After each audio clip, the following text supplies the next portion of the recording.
Da'wah has to be given. I need to invite them. Blood ties shouldn't be broken. And I'm saying this very clearly. Why? Because we will always have arguments with one another now and again. You have to resolve that. You have to be man enough, woman enough to resolve that. Doesn't matter what it is. Doesn't matter how bad your sister's been. Doesn't matter how bad your brother's been. Doesn't matter how bad they've been. You have to amend that. Barakah will come and blessings of Allah will come. Angels will be there if you follow the Sharia. So salah is done in this house. Quran is being prayed in this house. Sin has to be eliminated from the house.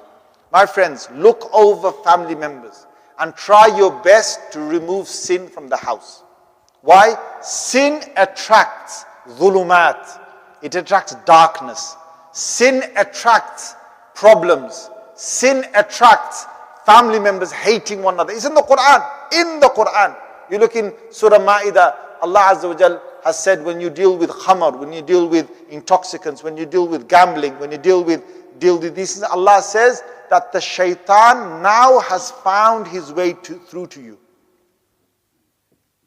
إنما يريد الشيطان أن يوقع بينكم العداوة والبغضاء في الخمر والميسر. Allah said, due to the fact that you are dealing with sin, you are now you are selling alcohol, or you are committing the sin of drinking alcohol. You are gambling. If you're doing those sins, Allah says, now the shaitan has found his way to you. And this is what he's going to do to you.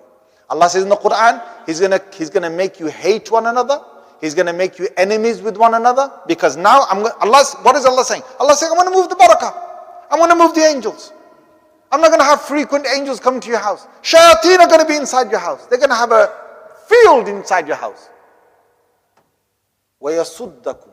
And shaitan will now be able to stop you and prevent you and from prayer and from dhikr of Allah Azza wa Jalla. Shaitan will stop you. Why? Allah is saying, I don't want to do anything with you.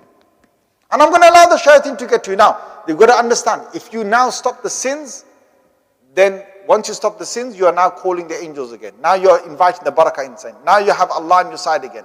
And then everything's going to reverse. So in the house, sin and sinful things have to be removed for the extra angels and the barakah and the blessings coming from Allah Azza wa Jalla.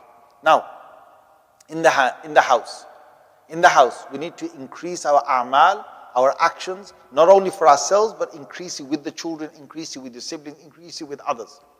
Once you do that, you will see one thing. You will see that year in, year out, Allah Azza wa Jal will put a barakah in many different things of yours.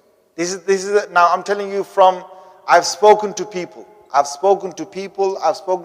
know who are practicing. I have observed houses and homes that are practicing, and I've observed homes that are not practicing. What will happen is Allah will give you barakah in your monies. Your financial assets, Allah will put barakah. Once Allah puts barakah in there, subhanallah, you will see. Small, little amounts of money will last. Little amounts of money will last. Allah will put barakah in your travels. Allah will put barakah and blessings in your time. Allah will put barakah in your lives. Allah will put barakah in the things that He's given you. Whatever Allah is giving, He's going to put barakah inside there. Allah is going to make sure that your children, inshallah, bi'idhnillah, they don't go through as many trials as others go through those trials. Allah is going to make all that happen. Why? Because you're people who are, now, don't get me wrong, people who practice Islam, they also have problems. But what Allah does is, Allah is going to do a massive thing. And this thing I've seen, which is, Allah Azza wa Jal will remove the stress and distress from the lives of your house. Biggest problem.